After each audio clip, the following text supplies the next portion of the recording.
2025年2月23日，維港口腔珠海拱北分院開展每月病例分享會議，此次由香港碩士牙醫梁子瑩醫生主講，現場分享牙體牙髓治療中嘅要素評估。梁子瑩醫生畢業於我國現代口腔醫學發源地華西醫科大學，現四川大學華西口腔醫學院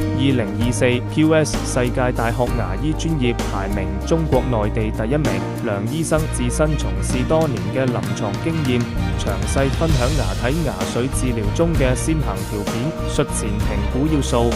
以及治療過程中如何保持患者舒適度等內容，並分享咗幾個精彩高難度嘅根管治療案例。會議中，其他同事還探討了目前根管治療國際前沿的設備材料及對應的優缺點，以及如何提升根管治療成功率的精細化診療細節。現場交流和討論的氣氛十分活躍。